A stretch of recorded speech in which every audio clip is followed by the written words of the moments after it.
Good evening, everyone, and welcome to yet another episode of the 13%. We are your hosts, Cynthia McDonald and Arthur Ward. Good evening, Arthur. How are you? I'm wonderful, Miss Cam. How are you? I'm doing well, Mr. Ward. Mhm. So glad that we are on live and doing this show, having these conversations in this very highly politically charged time. We got what, 8 days? Is it until the About, election? yes, 8 days. Yeah, about 8 days into this election. I hope that everyone is planning, if you have not voted yet, that you are planning to vote. I know that my mom and I went to vote yesterday. We were in line for like 2 hours, Mm. which was unreal. We That never happened to me before, but it was kind of interesting. They were saying that people who were early voting in Chicago, depending on where you are, there was no wait. But in our particular area, there was a wait. So, regardless, we got it done.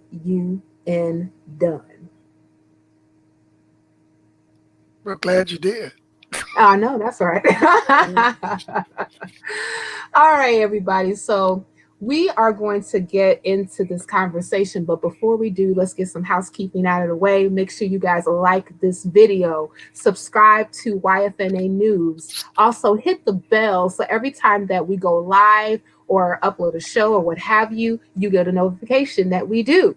And if you like what we do, please consider being a Patreon. All of those particular links are in the show notes below. All right.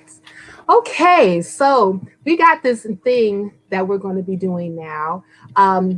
Actually, like on this particular show, we're going to be speaking with filmmaker and artist Chiest Love and actress Miss Mary Q Angel about the latest film that they have coming out very soon called We Built It. It's a documentary about reparations. So, and we love talking about reparations on this show. Yes. Yes, we do.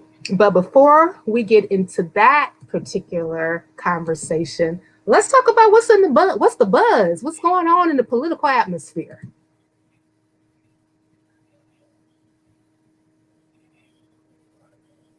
Yeah, I just did that on Canva. I'm so Oh, proud. okay. Anyway. Oh, wow. Okay. So proud of my little JPEG work. Okay. First thing that we wanted to talk about is the debate. There was a debate. There was a debate last week. It was the final debate with these guys, President Donald Trump and Joe Biden. It was not as spirited as I liked it to have been. We Mhm. didn't have like a lot of steam rolling. And I was tripping because like they said they was gonna cut off mics, but I didn't see no mics being cut off. At least, I didn't observe any. Did you? No, I didn't see any mice being cut off. Hmm. I, I Well, saw I saw yeah. Trump trying to be a little more civilized, but for what it's worth. Okay. Yeah. For what it was worth something. I don't know. Well, we'll Okay. see.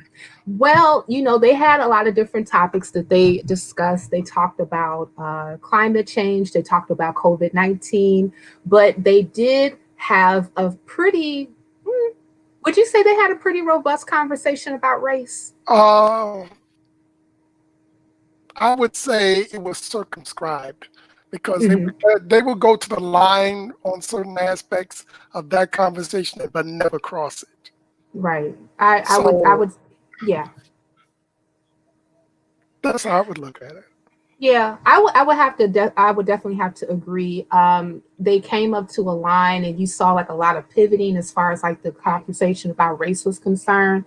Mhm. In order to kind of like frame this conversation, I would like to go to this article that was written in the Washington Post concerning this whole particular topic, and I'm going to put up this nice little lovely picture of the debaters at that particular time. So this is a article that came out in the Washington Post called "Amid a Year of Debate Over Inequity and Police Violence, Trump and Biden are over race. And this was written on and posted, I want to say October 22nd, 2020. And it states, amid a debate Thursday night about racial inequity, President Trump accused Barack Obama and Joe Biden of not doing enough to reform the criminal justice system during their 8 years in office. You guys did nothing, Trump said as Biden disagreed during the second and final presidential debate in Nashville. Joe, I ran because of you. I ran because of Barack Obama, because you did a poor job. If I thought you did a good job, I would never have run. It was a it was a remarkable assertion from Trump, who long stoked a false conspiracy theory questioning whether Obama was born in America, who launched a presidential campaign that exacerbated racial tensions, who has danced around denouncing white supremacist groups, and who has encouraged law enforcement officers to rough up racial justice protesters. Trump then tried to talk about something other than race, like how he thinks Biden is a corrupt politician and Yes, not this an innocent baby. Well, yeah, I agree. I agree. The, the performance underscored the president's lack of interest in having a sustained conversation about race, the sort that millions of Americans are forcing themselves to have this year after in the aftermath of George Floyd's death in police custody in Minneapolis in May, and a pandemic that has illuminated the country's deep racial inequities. But moderator Kristen Welker of NBC News wouldn't let him change the topic. President Trump, I want to stay on the issue of race, said Welker, whose mother is Black and father is Native American. President Trump, we're talking about race right now. I do want to stay on the issue of race. When Welker began the series of questions, she asked each candidate what they would do, what would they say to parents, Black parents specifically, who have to have the talk with their children in hopes of preventing their deaths at the hands of police. It happens regardless of class and income. Parents who feel that they have no choice but to prepare their children for the chance that they could be targeted, including by the police, for no reason other than the color of their skin, Walker said. I want you to speak directly to these families. Do you understand why these parents fear for their children? Biden went first and said he did, referencing his daughter's career as a social worker and a childhood in the neighborhoods that was 90% African American. He echoed the sentiments shared in many conversations across the country. I never had to tell my daughter if she was pulled over for a traffic stop, put both hands on top of the wheel, and he goes on and on and on and on. Then he says, but a Black parent, no matter how wealthy or poor you are, they has to teach your child when you're walking down the street, don't have on a hoodie. If you get pulled over, yes, sir. No, sir. Hands on top of the wheel. When it was Trump's turn, he said he understood why Black parents fear for their children. I do, he said, then pointed to Biden's involvement in the 1994 crime bill that critics say led to a large increase in the number of Black men incarcerated, which is one reason many Black Lives Matter activists have been skeptical of Biden. Later in the debate, Biden would say, as he has before, that legislation was a mistake. Okay, but he never clarified what the legislation if he's elected. And, when you think back about Trump asking whether or not Barack Obama was born in this country, his indifference towards Black people on reflection makes it a reasonable question. Mm-hmm. Mm-hmm. Yeah.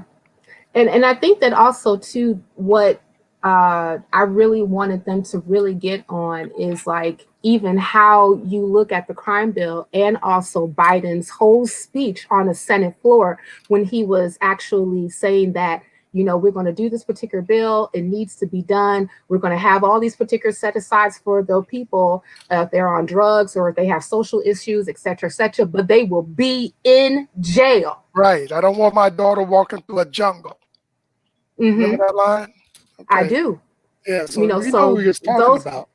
right. So those people are not out there assaulting my mother and your mother and Mhm, my daughter and your mhm. daughter. I mean, like he made those things very clear. So you, to me, you can't divorce rhetoric like that for the climate that we're in right now, especially when we're talking about having the talk. No, you can't divorce that from the sales job that you're trying to pull on black people right now and fooling so many of our people into voting for you only because of a proximity to uh, uh, a president of questionable blackness.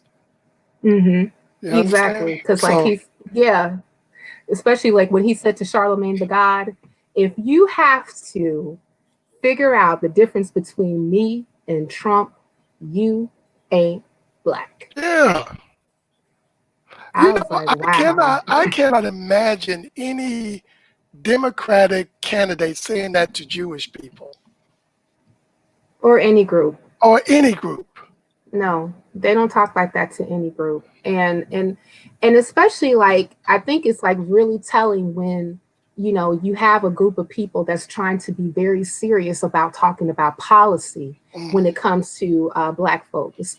Specifically when we're talking about the people who've been here, those who descended from chattel slavery. Like Mhm. when we're really starting to try to have these really like these very consequential conversations about race, about and how race and the policies that birth out of race have like disproportionately affected an entire section of people in this country. And Mhm. then, if we're not necessarily just being herded to the polls in your particular favor, then our blackness is questioned. I don't understand that. Mhm. Matter of fact, this particular person, since we're still talking about what's in the buzz, Mr. Ice Cube has been also making his rounds on media, speaking on his contract with Black America, Mhm. and he's actually been getting a lot of backlash of it as well, because if you notice that you had a lot of the different gatekeepers that's in the media sphere give him crap because he actually had a conversation with Trump's administration, not necessarily Trump, but Trump's administration Mhm. about the contract and what he had in it. And but a lot of people were saying that that he was unqualified. But one of the things that really made me take a big pause that we're seeing a lot of in these particular conversations is emphasizing a divide between Black women and Black men when it comes to voting, especially, and I see a lot of it coming from the Democratic Party. Well, that's You coming know, directly from the Democratic Party. yeah, because you don't hear that on the other side, and you never hear divides when we're talking about voting and even like how we operate in the political atmosphere when it comes to gender differences. Mhm. Matter of fact, Cube was on a show recently on Fox Soul called Cocktails with the Queens. And one of their pushbacks is that in the contract for Black America, he did not mention Black women, but he said this contract is about Black people. Right, Last time I checked, Black women were people. What right. you got to say about that? You, what is this program? Cocktails with the Queen. that's that's what they call the show. It's a show with some sisters on there, and they, yeah, Queens of what? I have no idea. You know what? but No, no, I no. go ahead. What you got to First of say? all, women without countries that they're not sovereign of, that are calling themselves queens. Uh, First of all, I question their mentality right then and there. So, with that, queen of no country, Right. you asking a question like this is right there in line with where you need to be, which Ooh, is, yeah, you understand what I'm saying?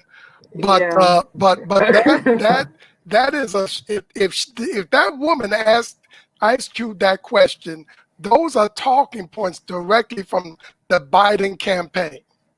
Mm, I wish hmm. some women would come to me with those kind of talking points and ask me questions like that. Ice Well, Cube was very nice to to no, those ladies. he was nice because he even said, I didn't get a chance to see the entire clip, but he did say that I did reach out to you all and I offer for you to write a section. But one of the things that I think that is very interesting is that anytime that you're having these conversations about like what Black women need, what Black this need, what Black that need, it's always prefaced again by race, always. Right. So let I'm really pushing for, can we have a conversation about policy that deals with our group as a collective and those particular things that actually cause a lot of the issues that we're dealing with today? Well, Even see, if, go ahead, go ahead. what I'd like to ask though, if they wrote a section of the contract on for Black America, what would a women's section look like? I What don't could they know. possibly what could they possibly demand or bring up that would be out of sync with the whole of Black people in general? Yeah, I don't. I I don't mean, know. I mean, and because even if you think about like, okay, if you want to bring up like, Black women mortality rate when it comes to, childbirth, right. when you want to bring up even like, health disparities when it comes to when we go to the doctor, and even have those particular conversations on how we're even perceived about, who can take pain and who can't. Again, a lot of these particular things are trophed because of race, not because of gender, Right. you know. So I don't All know, right, so but you got a bunch of women talking about they're the queens or something. What are they gonna ask for? Let me see, vouchers for discounts on mimosas or extra. I mean, free chamomile tea. I mean, what do they want? I don't know, but I would take that free chamomile tea. I would take it on. I will take the chamomile tea. I'll take all the commons of the world. But It, again, their particular issues are never going to supersede race yeah, I mean, ever. black. If there are Black women, we have a justice claim and demands for special policies for Hmm. Black people. Right. Feminist policies don't belong here. Leave that to No. the white women. Just leave it over there because it doesn't belong here. It just No. confuses the issue. Yeah, I would have to agree with that. I mean, like, I don't necessarily have any issue with any, woman if they want to say they're feminist, but at the same time, again, those particular sensibilities never supersede I don't, race. Cynthia. Yeah. I don't have any problem with oatmeal or spaghetti. Okay. Just don't mix them together. Right. Exactly. Yeah. No, you're right. I personally don't want to eat oatmeal and spaghetti together. That sounds Me either. absolutely And I don't want to disgusting. eat. I don't want to negotiate feminism and Black issues. No, those are two separate issues. Two separate issues. Well, another person that had some stuff to say about Ice Cube, especially like for those who are watching, Ice Cube actually has been working with as of late with ADOS, specifically ADOS California. He came in the 11th hour and helped make a phone call to the governor of California, I believe Governor Newsom. Gavin Gavin Newsom. Yeah, Newsom. yeah, and he so to sign AB 3121, which was the studies on reparations for the state of California, which could actually set precedent maybe on the national level. We never know, but sometimes local legislation does drive national legislation. I believe Prop 8 was one of those legislations that kind of even if you look at what happened in California, that kind of like shaped the sensibilities of how same-sex marriage actually became legal in the United States. Right. So so there's definitely a driving force there. But I know that like Cube got pushed back from working with ADOS on that, and then you heard a certain person that was on our show say this. I think it's disgusting, and I want to use that term intentionally, and not just unfortunate, it's disgusting, politically despicable, and unfortunate that Ice Cube had found some allegiance with this ADOS group that has popped up online and put a very conservative spin on radical Black politics and calls for reparations. So it's unfortunate that he was given them more popularity, because they are certainly a black-faced conservative movement leading us nowhere. Whoa. Perhaps he had a drink before he got on the show. Maybe. Because he was not talking like that on our show. He wasn't talking like that. And and then one of the things that I felt was very interesting is that even when we had our conversation, because first off, I never told Dr. Ball that we were not ADOS and we were not ADOS adjacent or even working with the ADOS movement. He knew. Next thing and also when we talked about reparations, he was more so looking at a class-based redistribution of the of 20 trillion in GDP. Instead of actually working towards a reparations agenda.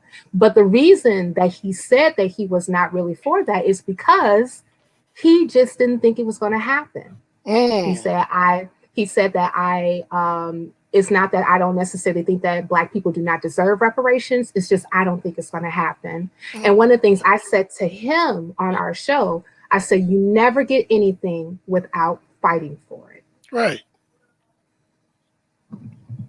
So, I just want to say, like, instead of just saying that what we're trying to do as far as like pushing forth this conversation is not disgusting and we did not just pop up. But if you don't believe in reparations, just say it. And we had a certain degree of notoriety, the pro or con, way before our association with Ice Cube. Exactly. So that's a lot. And we've been, ADOS has been written in the New York Times. It's been written in the Philadelphia Inquirer. Yvette Carnell was just on CNN not too long ago. We are not bots. We are real people. We are voters, and we are pushing for what is due us. Yes, and as far as people saying conservative, even if it was a conservative demand, it doesn't change the nature of the demand. Exactly. It could be really conservative, libertarian, or liberal. Doesn't matter. Matter of fact, this is an issue that involves conservatives, liberals, and libertarians, because all of those types of people have to sign off on the legislation. Exactly. So we need bipartisanship, multi-partisanship in order to make sure this gets through. Exactly. And we're going to be talking more about reparations, and also We Built It with filmmaker Chiest Love after this break.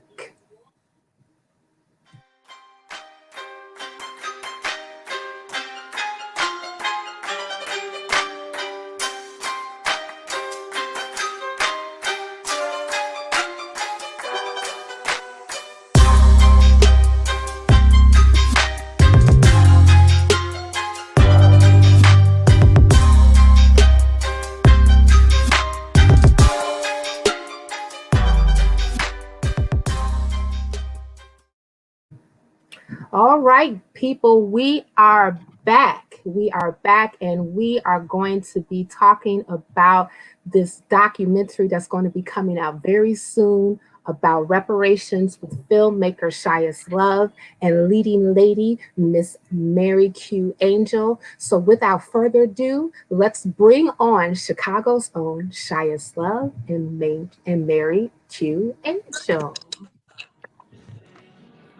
Hey, y'all. Hello. Welcome to the 13%. So glad that you guys hung in with us through What's the Buzz. And now we're going to talk about this particular documentary, We Built It. I'm so excited about this. So what instead of me, blabbering, introduce yourselves. Chiest, you go first, and then Mary, you follow. Of course. My name is Chiest Love, filmmaker, songwriter in Chicago. I guess that means me. Yes, ma'am. You. Hey, everyone. I'm Mary Q. Angel, and I had the I was ever so blessed to be able to be a lead actress on this project and also get a directing opportunity. So that was great. Okay. Yes. I love it. Okay. So, Chiest, Mary, if any of you all want to jump in, first off, tell us a little bit more about the documentary and what was it and what sparked it to actually come to fruition. I can definitely jump in for that. So we built it as a movement. It's three parts. It's a song, film, Oh, and documentary. And so Mhm. what sparked it is kind of what you are talking about your previous segment, as far as the question she asked about talking to your kids about, you Mm-hmm. know, making sure that they're safe with police brutality. My son's 10 years old, and I didn't want to go in March. Um, even though you can peacefully protest, something can still happen. So I didn't want to Mm-hmm. go in March. I wanted to find a different way for my voice to be heard, and so I just decided to create something. And that Mhm. something was, uh, at one point, it was called Tweety POTUS. I was I remember extremely that. angry, extremely angry. So I was like, "Yo, I call it Tweety POTUS. They know exactly who I'm talking to. There's only one POTUS who tweets, But it just became, we built it just because I kind of calmed down and really thought about it from a different perspective. So Mhm. that's where it came from. That's where it stemmed from. But it just grew legs. The more we got into it, it grew legs. mm. Mhm. Mhm. And so, Mary, how did you get involved with doing this documentary? Shias saw some of my work, and he called me in. He said, "Hey, I need you to be the lead on this film." I said, "You got me. Like, tell me what it's about." And right away, I heard the heart behind the art, and that struck me. That moved me. And next thing you know, I'm watching everything come together. This beautiful vision come together. And Shias is correct. The project started growing legs, and those legs started running. And when I first heard the song, Mhm. I said to myself, "Oh boy, this is something extremely special. Like, you just wrote the reparations anthem." No doubt. And that's what I heard. It did something to my heart, and I could not turn the project down. And I knew that it was for me to just be a part of it. It's very, very beautiful. And I mean, the climate that we're in, and everyone has everyone has their demands up front. We're in a sensitive time period as artists. It's really our time to make a move. And I really do believe that we can be at the forefront of pushing this movement, because when it comes to the art, what we're capable of doing is tapping into the emotion, right? And people move when they feel things. You can intellectualize things all day, but when you feel it and you start, it's like listening to a beat. And that's why music is so powerful. It's like listening to a beat. The moment you start hearing the song, now you're moving, now you're listening. And I definitely believe that this particular documentary is going to do something for this conversation regarding reparations. Very nice. So both of you all talked about like moving legs, and I know that you said that at first like it was about a POTUS that tweeted a lot, and now we're talking about reparations. So Mm-hmm. take us through the journey where we went from one segment to where we are now. Okay, so uh, I don't think I've ever actually told her this, but it kind of shifted with what Mary just said. Um, Mary, what I realized about Mary was she wasn't just an actress. She brought way more to the conversation. So we would talk. Literally, I worked the overnight job. We would talk till maybe 6 or 7 a.m. some days and just talk. And one of the things that she said was, "Man, I'm listening to this song. This is a reparation song. Mm-hmm. Imagine, all I wanted to do was create a song, And when I create songs, I think of visuals. They usually become movies. So I just wanted to create a visual for the song. But when she said reparation song, it kind of like was the missing piece that I didn't know that I was missing, because in the actual film, which is like an extended version of the music video, which is basically like a thriller. You know, Thriller has its 9 to 10 minute long situation where it's like, whoa, what is this, right? But with the film, in the film, she's the actress, but the script is uh, a woman who gets her idea stolen, and she's fighting for she's Money fighting to to be paid get paid for the ideas. to get paid for the idea. So the Yes. fact that she said reparations song, I was like, whoa, that's actually, you know what I mean? You know, so then it made me really think. Then she connected me to somebody else who did like a consultation. And then from there, it just grew and grew and grew. And I sat on it for like over a weekend. And I was like, okay, so now we're going to take it even a step further. So it just kept growing. But I would say we shot the first part of the film in July 23rd. And by September, it went from song, film, to documentary. So there's 3 parts of it. And so we actually shoot the last of the film Thursday. Shoot the last of the film Thursday, and then we start editing. So Very so nice. what's beautiful about this documentary is that there's several components that explore exactly what's going on now. You get the piece about the protesting, you get the piece about the reparations, you get the piece about people coming together and Black Lives Matter. Like you get everything that's going on right now. When we were filming, we had on our masks. So now you understand that we're also dealing with COVID happening here. And that's a sensitive subject as well. So it's definitely a project that's for right here, right now. And I personally believe that with the song that Chiest has created, that it is something that can be sung for a lifetime. Like it's a history in the making. That's exactly what's happening. That is exactly what's happening. And just to watch Chiest as a visionary, as a director, just moving on this prior filmmaker, it's been beautiful to see all of the pieces come together and how he's worked with everyone and just the vision.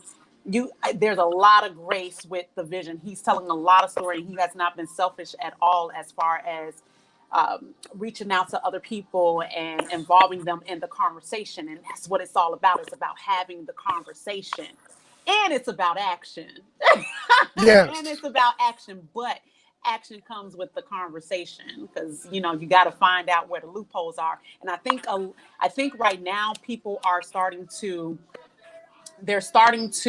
perk their ears up, and it's starting to tickle the ears like, hold on, what's happening with these reparations? Because let's face it, not everyone is political. Not everyone is sitting down being able to even stomach politics or any conversation regarding reparations or even the past, really. So when people understand that this is, we separate ourselves from things that are going on right in front of our faces when all of us are affected. So what's beautiful about this is that we are bringing everybody to the table. It doesn't matter if you Black, you white, whatever you believe in, what political party you're a part of. We're bringing it all to the table, and we're like, let's deal with it right here, right now. And of course, you'll be able to chew on it because it's the arts. It's the arts.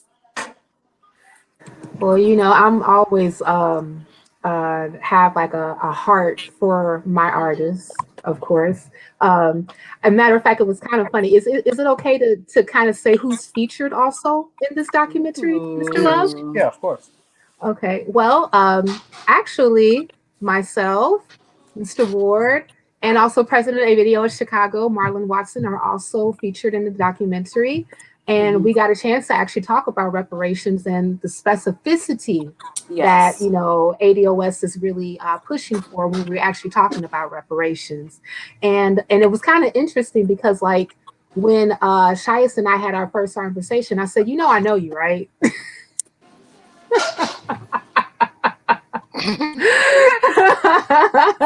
He's like, uh-huh. Like, yeah, I know you.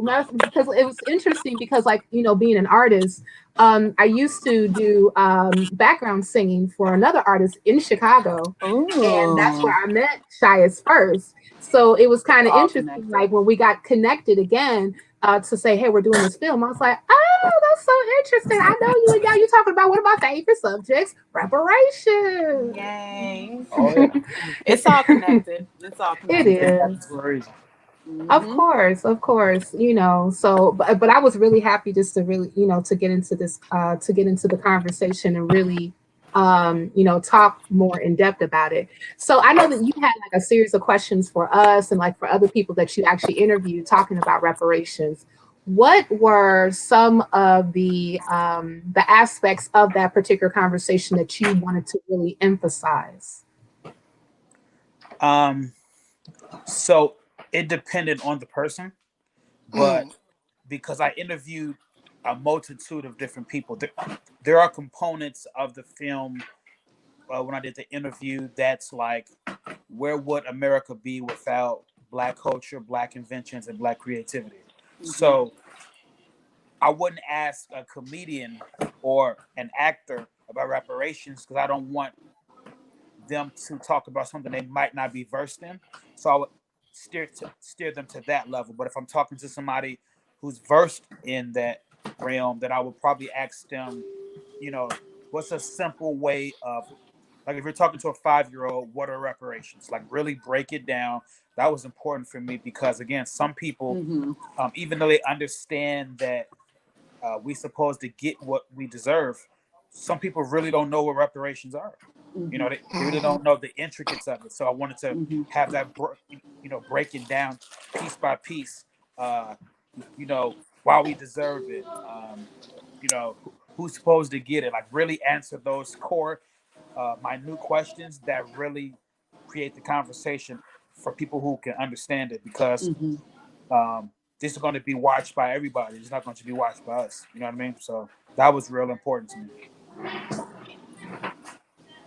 mm. So So how many different organizations did you talk with as reparations oriented or organizations Two, talk to ADOS and uh, members of Cobra in Cobra? in Cobra. mm, Yeah. Mm, okay. And what was interesting, I had a conversation, uh, not trying to name drop, but had a No. conversation with Rhymefest, one of my good friends, and he said, when you tell, when you go into this documentary, don't just go into it with a one-sided conversation. Make sure you have Hmm. both sides. Um, Extremely important. there are parts of the conversation where I'm going deep into my story, the adversity I went through as I was making the song and making the film. Uh, Hmm. Mm, the first day of filming, when Mary was lead, I had to choose between going to my cousin's funeral who had COVID or filming. Um, one of the days we were filming, I had to choose between filming or going to my son's heart surgery. So mm, there were a lot of different components, um, and not only that, but um, one part of the film is talking about reparations. Another part is talking about where would America be without Black culture, Black inventions, and Black creativity. And the other part is about the whole premise of the whole song, film, and documentary is saying, while I'm fighting for my people, uh, I'm also fighting for my son in court Hmm. with custody while he's fighting for his life and heart surgery. So the whole situation is a fight, and it really goes into detail about all of those things in one. But he told me, when you talk about, he say, how many groups uh, are fighting for reparations, or how many when you're talking about yourself, most people only want to tell the good parts about themselves. really talk about not just that you can't see your son, but what did you do in the relationship that you can't see your son? You're not innocent. Don't be a hero. Really, really break it down. So for me, this has been just a situation where I'm seeing a lot of both sides. When I talk to different people about reparations, I heard different views. I heard what we should and should not have when fighting for reparations. Some I agree with, some I didn't. But I also saw that you know I became a better storyteller because I wasn't looking to be the hero, the savior. And if everybody didn't look at me and be like, oh my God, like at the end of the day, I wasn't perfect in my marriage. I wasn't a perfect dad. Um, but at the end of so the story really like breaks it down of all the components.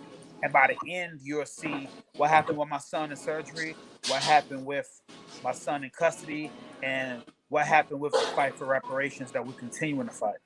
So it's a whole it's a whole situation, literally. You know, I find it so interesting how you tied in this conversation to what was personally going on with you. Um, you know, like oftentimes, like when we're looking at this particular climate, when you talked about your cousin um, suffering and passing away eventually from COVID-19, and then we even see the majority of deaths that has happened in our community because of COVID-19. And and at first, of course, we had all these particular sayings that black people can't get COVID because of melanin blockage.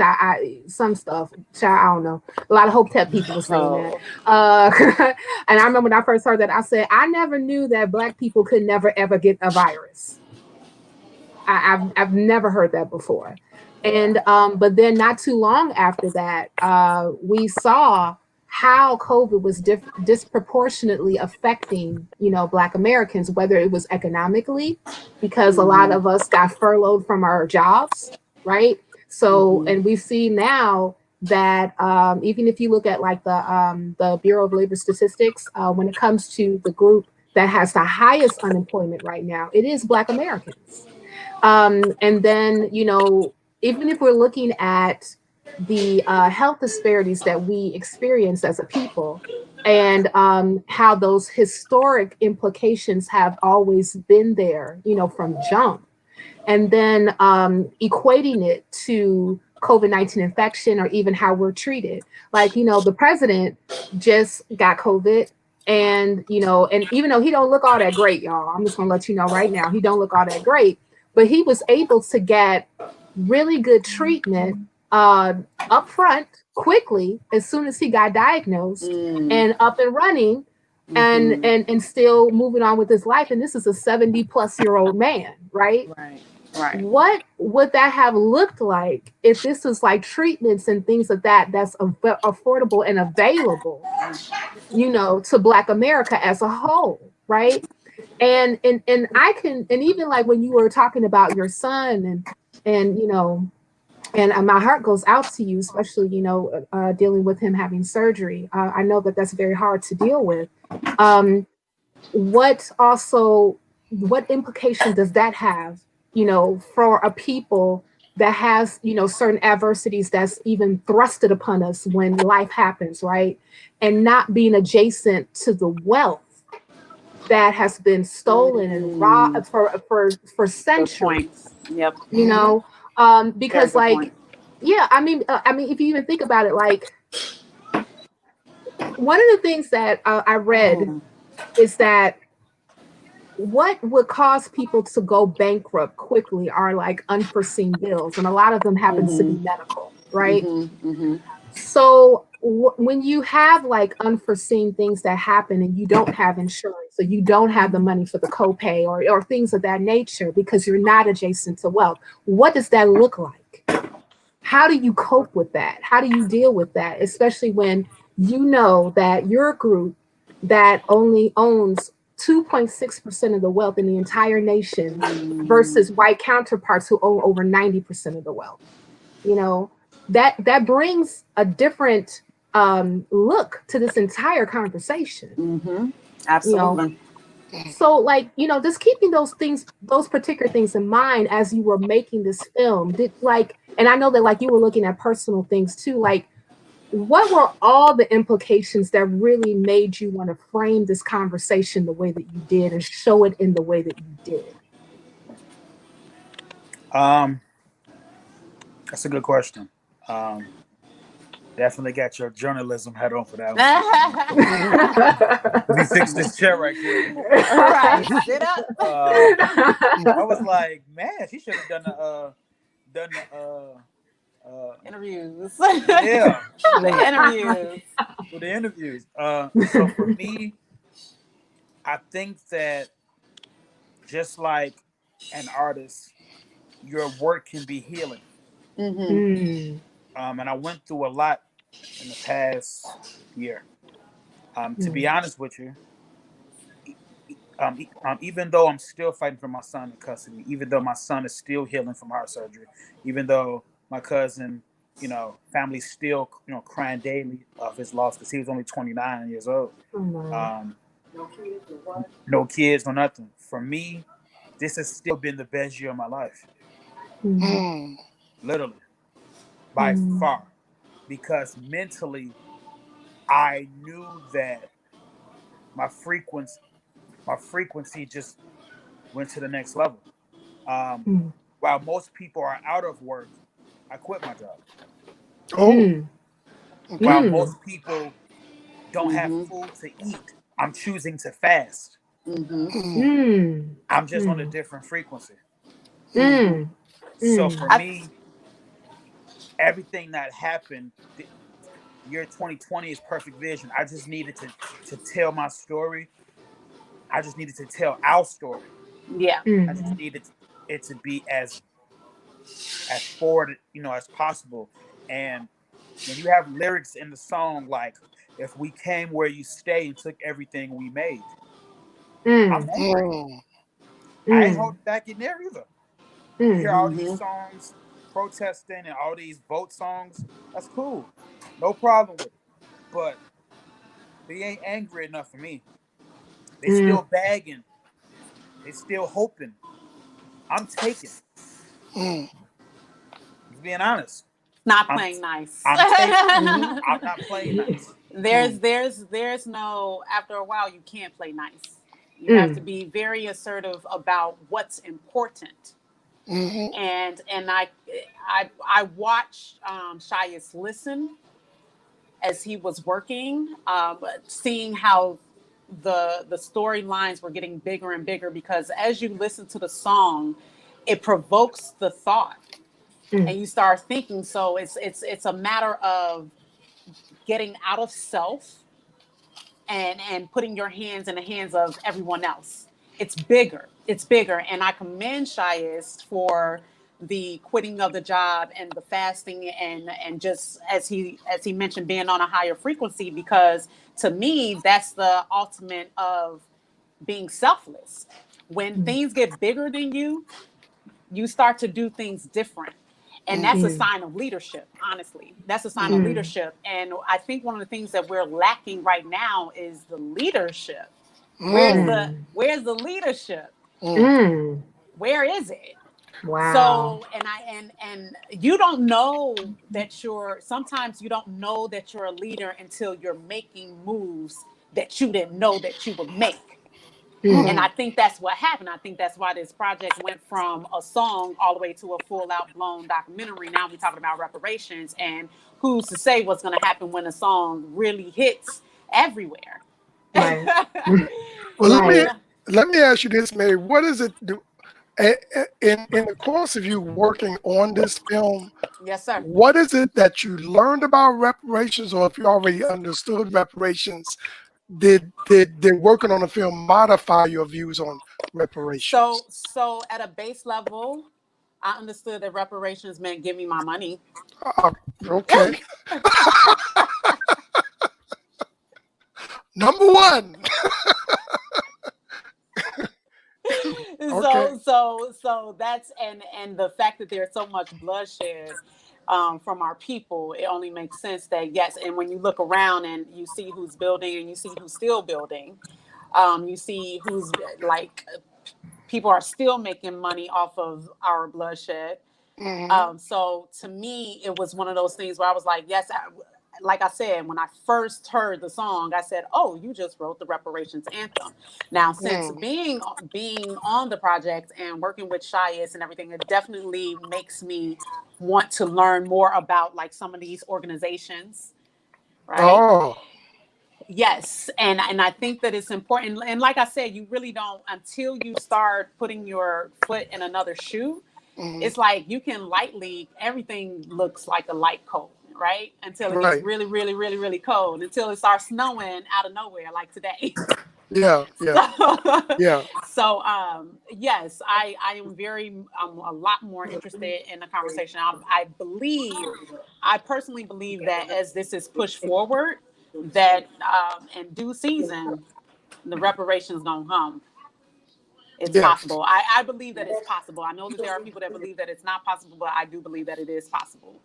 And based on that possibility, you definitely have to do a lot more research. I am willing now more than ever to do that research because you do have, okay, well, who gets paid and how far does it go? And does it stop at a certain, like I heard someone joke lightly, oh, if anybody was born after 2000s or they don't get nothing, stuff like No. that. No.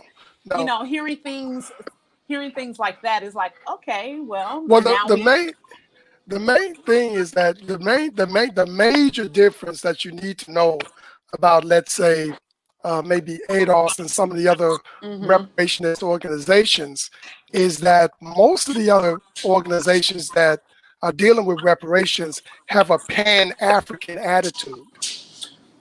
They believe that the United States should be the default paymaster to everybody in the world that has ever been that is derived from Africa by slavery. And we have a tendency to believe that it's the American descendants of slavery in the United States should be the only group that is eligible for reparations because we're the ones that did the work, suffered the pain, and have the long-going dispossession of resources and benefits and set-asides. So we ask people, what makes more sense to you?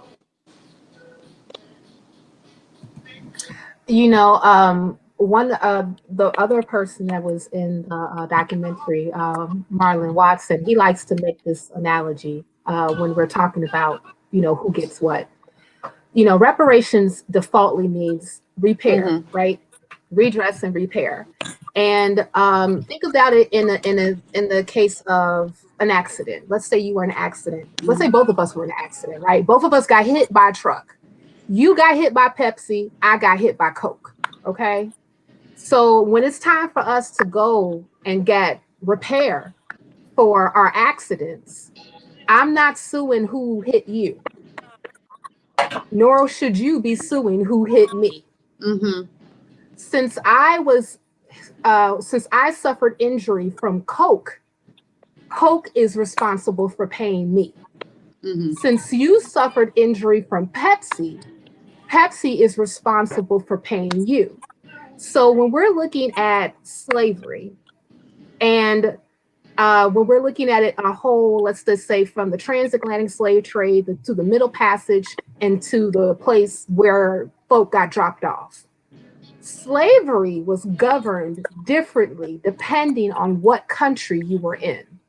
So when we're talking about slavery in the United States, we're talking about chattel slavery and who it affected. So the people who are here right now are going to be the descendants of those who were enslaved in America, in the United States of America. Say, for instance, if I may be a descendant from slavery, but I was not here. My people are not from here. Let's just say they're from, well, okay, Jamaica, because my mother's Jamaican. My father's Adolf, but my mother's Jamaican. So if both of my parents were from Jamaica and I just came here, or I was just born here, I would not be eligible for reparations here in the United States because I'm not a descendant from those who were injured by the institution that was complicit in running slavery in the United States, if that makes sense. Now, yeah, if now slavery was in Jamaica, yes, it was, but the governing body that that was over that particular institution was not the United States; it was Great Britain. So if I'm looking for redress and repair for that, then I would have to reach out to Great Britain, which there is an organization that does that called CARICOM. So they are fighting for reparations for all Caribbean people who were the descendants of slaves, or this an institution of slavery that was wrought in the Caribbean. So it would be different. So we would be fighting for reparations from the government that was actually enacted in 1776 that's still here, that was complicit in running the institution that caused the injury in the first place. Does that make sense? That's why the question, when they say, well, who would get paid? It's kind of a crazy question. What do you mean who get paid? Us. But this is good. This is good Right. because these type of questions will come up, and now we can get an understanding of what's really happening when it comes down to this. When it comes down to talking about reparations, because Well, you know what? it's not that simple. It's quite simple. It is other organizations that try to complicate things, and I'm gonna tell you to make it something else. complicated. That try to make it complicated. You guys are like, no, this is no, it's real simple. Real simple. We are the descendants of the people that were originally enslaved here. The government that enslaved us still exists, so we are the people that get paid. Period. Not some person from Jamaica or Haiti that came here in 1995 who are descendants of slaves in those countries. You know, Haiti has to holler at France. Right. Jamaica has to holler at Britain. The Dominican Republic has to holler at Spain. Mm-hmm. I don't know why people are trying to complicate this. And just because you voluntarily immigrated here, just because you come from a lineage of slavery somewhere else, does not mean that you're supposed to get paid here. I mean, it's real simple. So do you think it's possible for both? No. Well, I would, the country you came from. Well, I will preface it this way. No. So there's going to be a difference between reparations, and there's going to be a difference between, a Black agenda, let's just say. Okay. Right. Now, if you want to deal with racism and the systems that racism has influenced on a macro level, that can affect all Black people, right? That have been adversely affected by these particular systems, because it wasn't just slavery, right? But the original fight when it comes to repair and redress is going to be for the institution of slavery and the legacy that it has infracted upon a certain group of people. So that's why, I don't know if you guys got a chance to see here, and I would tell everyone to make sure that you all go to this website, ADOS101.com. There is a specific section that says the roadmap to reparations, and it gives a whole breakdown of, who would get it, what's the criteria, and even talks about a Black agenda, which is for all Black people, but a Black agenda and reparations are not the same descended from slavery. Right. Reparations are for descendants of chattel slavery here, and Black agenda is for Black people all over the United States, right? Yeah. But they're not the same thing. Yeah, but see, and the other thing, when you say justice claim, justice has to be applied to both the victim and the perpetrator. All robbers are not responsible for all robberies. Right. So why would you? Okay, you in court for robbery. You rob somebody, and the court says, you know what, Mary? Since we're going to do it like the way they do reparations in America, we're going to dismiss all these other robbers and then consolidate all of their sentences upon you. Look at your eyes. Don't do that. Right, don't do that. So why would you make the United States responsible for slavery perpetrated by Portugal, Spain, Britain, Saudi Arabia, all these other? That's not justice. Mm-hmm. Do you understand what I'm saying? I see what you're saying. Okay.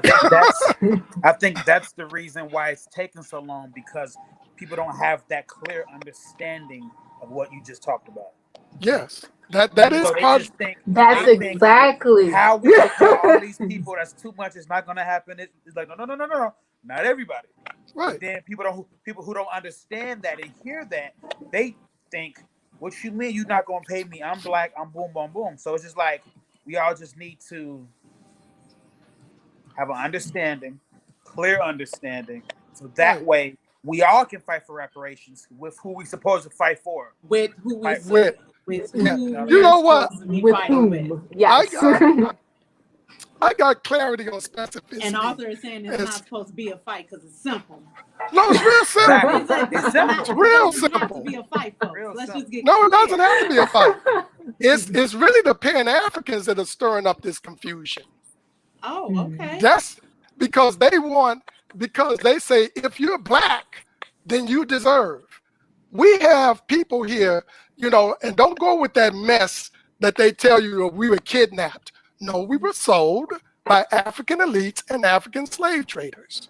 And you know how we know that? Because the descendants of those slave traders admit it. They even have articles in newspapers in the New York Magazine and the Atlantic. We have 3,000 people here living in the United States that are descendants of African slave traders. They should get a check too. Really? Okay. You understand what I'm saying? So, yeah. The other thing too is that who should be paid is real easy to track. Immigration from the Caribbean and Africa was actually to the right of the decimal point before 1965. Mm-hmm. So I'm sure that you got relatives that can trace their lineage before 1965, right? Here in the United States, right? Yeah. If they've been here before 1965, it is more than likely that they are ADOS. Right. We know. And we know that. We know that. I mean, like I said, I know my mother's an immigrant. Like, how would I not know that, right? Mm-hmm. So, and I said, and I know that my father is from Mississippi, Tennessee. I'm sorry, from Memphis, Tennessee, and I'm sorry, I got a little confused because I spent a lot of time in Mississippi too. But I got family in the South. I got family in Georgia. I got family in Alabama. I got family in Tennessee, and I also got family in Jamaica. So like people who are, immigrants or even second or third generation immigrants here, they know that, what I'm saying? And they'll say it proudly. Like, I am my parents immigrated from Nassau. My parents immigrated from, from Kenya, or et cetera, et cetera. I mean, like we already know. And also too, it's another thing about like being able to trace your lineage to slavery.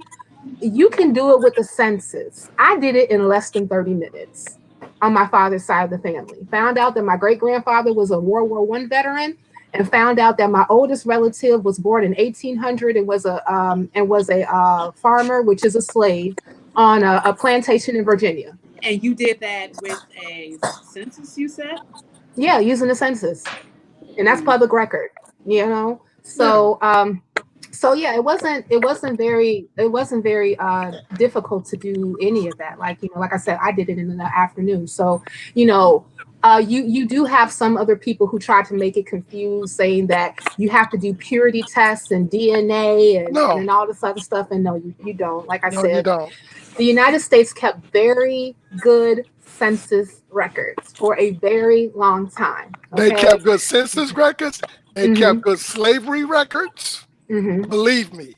Mm-hmm. Remember, Mary, slavery is a business. Yes. In this country, slavery was a corporate business. Mm-hmm. And just like you keep records of all the computers in your company, you keep records of inventory and all this stuff, you kept records of your revenue producers, which were your slaves. Mm-hmm. Yeah, Okay. So we have, despite what some people may tell you, we have excellent records on slavery. we really do. We You really know, do. if you all got a chance, a really good show that I used to love to watch was Henry Louis Gates Jr. African American Lives on PBS, and he was able to use records to trace people's lineage through slavery. Matter of fact, he used records like that has been preserved for certain celebrities like Don Cheadle's, for example, and told him that, did you know that your family was owned by Native Americans? And he was like, what?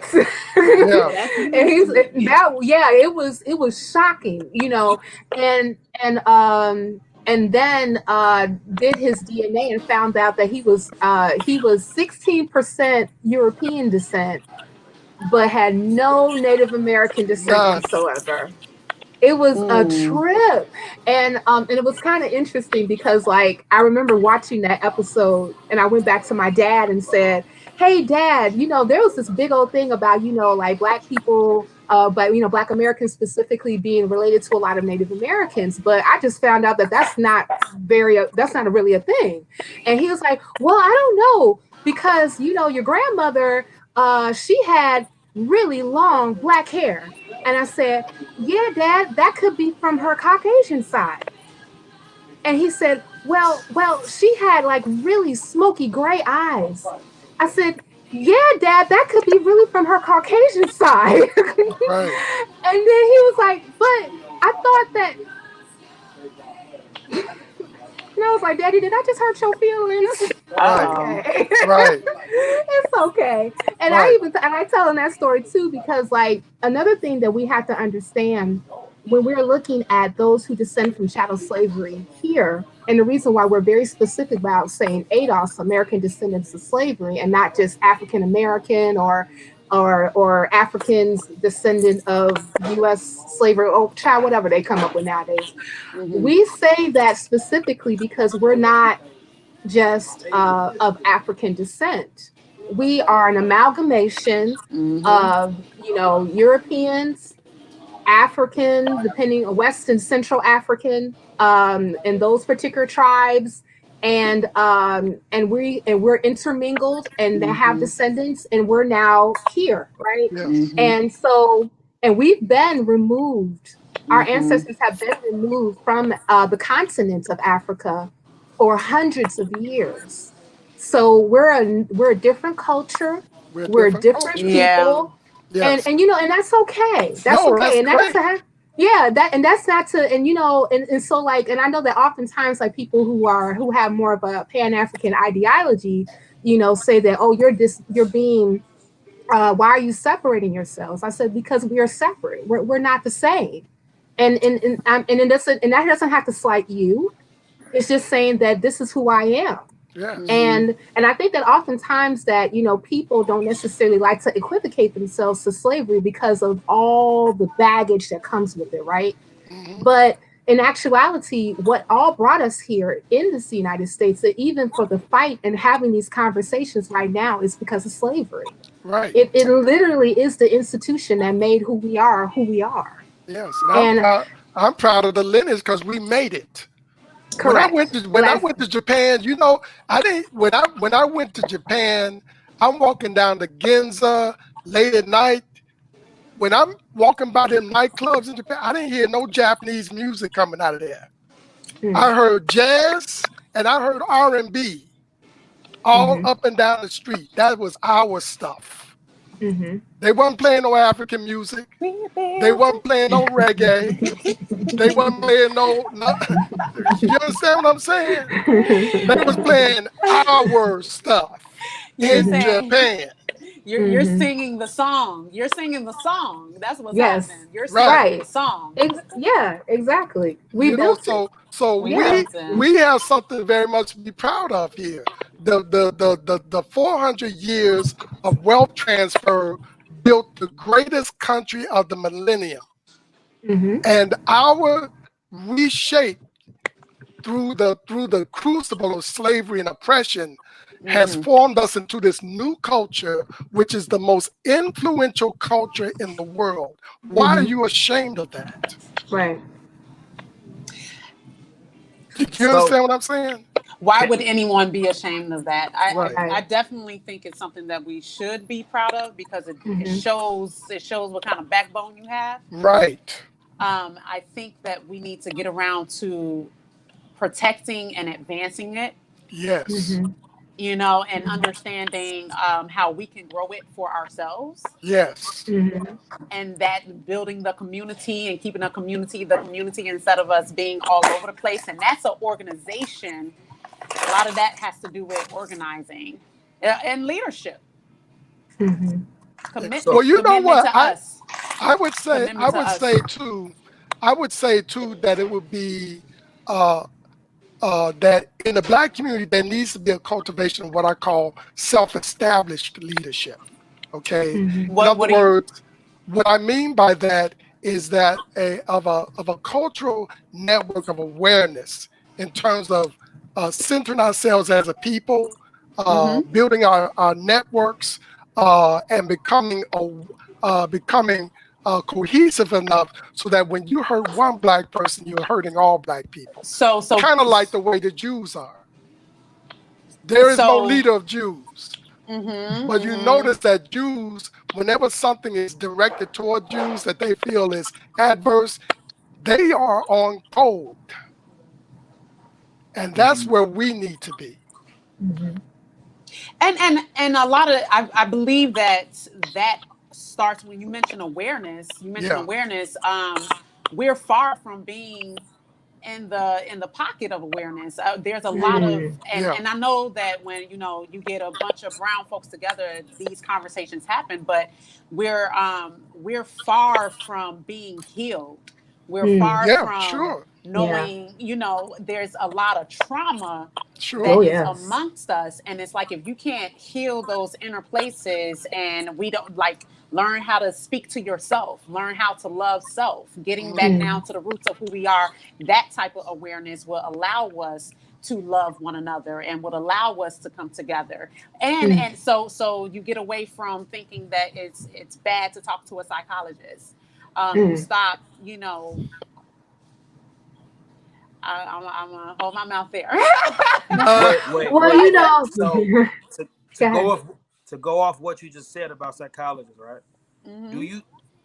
I would love to know you all's opinion about, do you feel that one of the reasons why we haven't gotten reparations, besides the identity crisis, is that they have to admit publicly that they were wrong, and they don't like looking in the mirror. Who is they? Who is they? I think he's talking about the government. Okay. I don't think that there is a problem with admitting anything. I think that it's obvious. We just had the president. But what was the last time they actually admit that they were wrong? Think about but it. Is it just admitting? Okay, so I don't think that it's just about admitting. It's about the action. So we have history, we have films, we have what's taught in school. Everybody knows. Right, but that's why they try to change history. That's why they try to change books. You see what I'm saying? Well, I will say this, depending on, where you are in the country, when we're talking about American history, it does vary depending on, it does vary depending on what state you're in, what city you're in. I agree. If you're in a public school versus a private school, we don't necessarily have a very, it's not a very holistic viewpoint on exactly what history is in the United States. And also I would say this too, and I know that Arthur and I had an argument about this back in the day. when I was talking about Black history, and I said Black history is American history and should be absolutely taught in American schools. And the reason why I said that is because the very thing that we were just discussing that made us who we are, which is the institution of slavery, is what also made America America. And the whole story should be told the way that it happened, and not come up with like these little fantastical type of tropes about, forefathers and other, supernatural things that happened, and God smiled and then there was America and America was good, right? It should be a huge overhaul of how we really look at history. And oftentimes, if we're really looking at history the way that it really was, it's not going to be as pretty, right? As the way that it's been presented in the past. Well, where I pushed back on Cynthia was that yes, that's how it should be. Hmm. But the reality is just like a Jewish friend of mine when I was living in New York. He told me that your history is your responsibility. And he said because I was asking him, I said, Jewish people have these facilities called yeshivas. Okay, what they do in these yeshivas, they not only teach Jewish religion, but a large part of what they do in these yeshivas is teach their children Jewish history. He told me that he understands to a degree what black people went through white supremacy and all this. You can't. He says you can never expect these people to correctly teach you your history. He understood that it should be that way, but let's talk about how it is and what we can do about it in the here and now. Gotcha. And I don't necessarily have an issue with that, but my thing for that is that, so for the here and now to fix it is this fight for reparations. Okay. Because we built it. Because we built it. Right. Because we built it. And I mean, and reparations ain't just a check, right? Yeah. Reparations is full repair, including full repair, including telling the truth of what this country was built on. Right. And that's what I got to say about that. It's good. So, It's good. yes. So you guys, we are coming up to the hour and 30 mark, and I want to give space for you. Yeah, this is a great conversation. I'm It really don't even feel like happy an that hour, we had 30 it. minutes. I promise. I know, because we talking about reparations. Yes. And we could talk about this for hours and hours. But no, and art and film and what it means as a culture and all that other great stuff, all that stuff is good and juicy conversation that I love having all day long.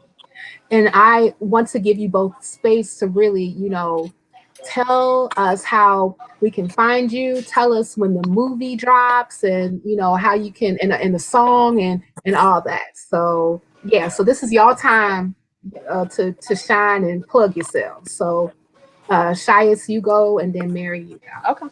Sure thing. Okay. So, uh, before I say anything, let me just say how every time I'm in the presence of Cynthia, you, and Arthur,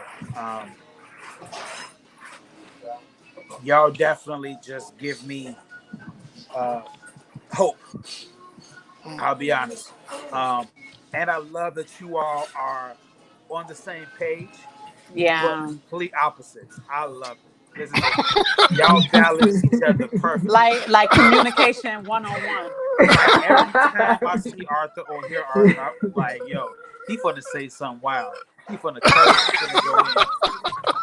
And I love it. I'll be like, yeah, Arthur, say it. It's good I be stuff. holding It's back. food. It's meat. Cynthia be so calm. So There, calm. but she be calm. So cool. So it's like a perfect storm. So So I appreciate being brought on the show. I Yeah. appreciate you all's energy consistently, Mm-hmm. and definitely grateful for y'all to be a part of it. You can find me on social media on any social media at a Chiest Love, Chiestlove music. We do have a page specifically for the film. We built it documentary. Just one word. We built the documentary on social media, on Instagram, and really, the film comes out January 21st worldwide. Okay. And we ain't gonna talk about the private event because it's private. Mm-hmm. But we don't even want to talk about that. It's private. We don't want people just showing up. Oh, I was on the live. No. You can't get in. But specifically, November 4th is when the song comes out, and that's the day after Election Day. We want to put pressure on whoever is president to let them know exactly what we mean business. I'm looking to put a face, a song, a film, and a documentary towards this fight, and I appreciate you all for helping me do that. Thank you. Thank you. And Mary. Mary. Miss Angel. I say the best for last. Go ahead, Miss Angel. You can find me. You can find me at on social media platforms, Facebook, Instagram. That's kind of primarily where I live in that life. Mary Q Angel. Just look up Mary Q Angel and you'll find me. Okay. And that's pretty much it. And you guys, this has been amazing. So thank you for having us and like opening up our minds, opening up the conversation. And I know that people that are listening has benefit. This is just, I love it. I love it. This is good stuff. Love it. Oh my goodness. And I love and thank you. I thank you and love you and all that other great stuff for just coming on to the show and sharing your time and really having this conversation and also putting forth the effort to actually bring this art to life. I mean, like, I was looking at some of your behind the scenes vignettes that you had on Instagram, and you can tell you put in a lot of work, a lot of A lot of thought, heart. a lot of heart, to really bring this. Oh, we lost Mary. Hopefully she comes back to bring this to fruition. And I'm so excited to when this actually comes to the world, because I really feel that your labor of love will not be in vain. And I really believe that it will add to the conversation about reparations for the American descendants of slavery. So I thank you. I thank you guys for doing that. And one of the things that I want to share before we go bye is we built it. But I just want to again thank you, Chiest and Mary. I think Wi-Fi got her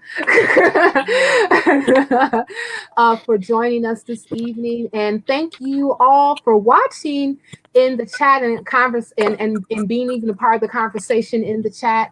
Again, make sure you guys like this video, subscribe to YFNA News, hit the bell so every time that we go live, you get a notification.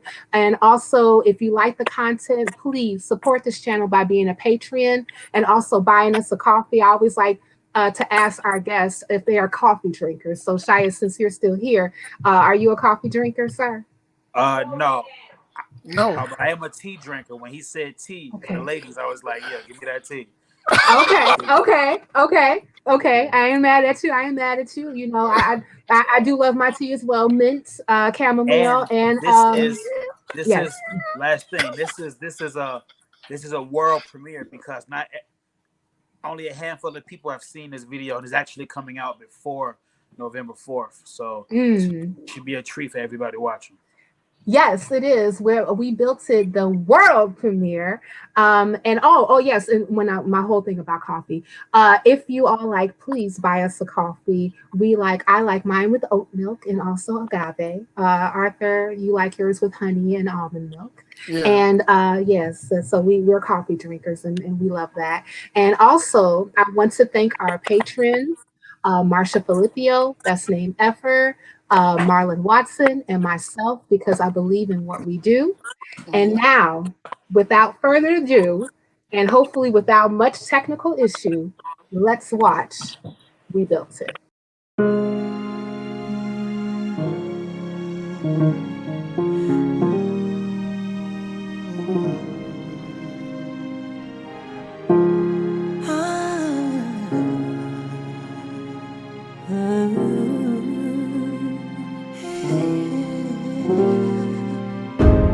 made us feel like we're divided. If we stand for something, we'll lose it all. Lose it all.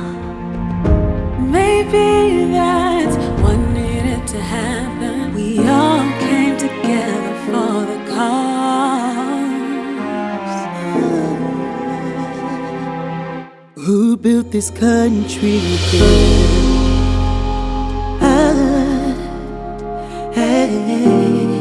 America, without us, wouldn't be the same.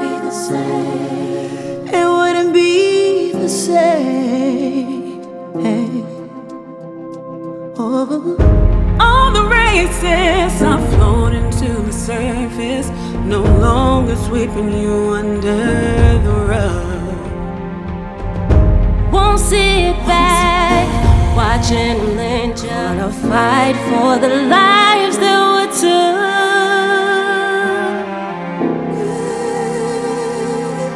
Who built this country again?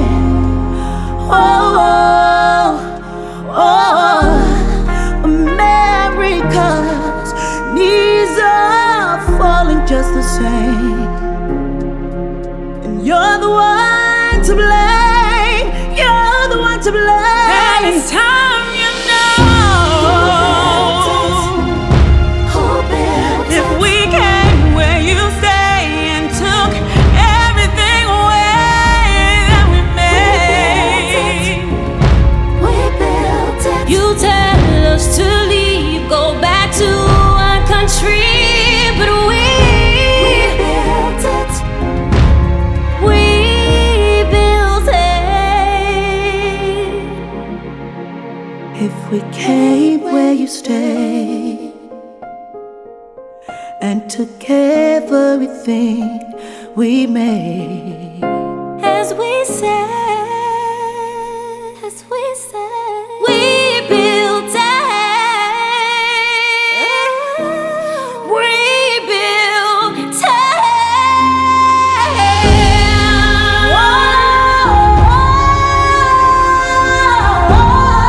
America, without us, would it be the same? Would it be the same? Oh no, no, no, no, no, no, no, no, no, no, no, no. Ooh, it wouldn't be the same.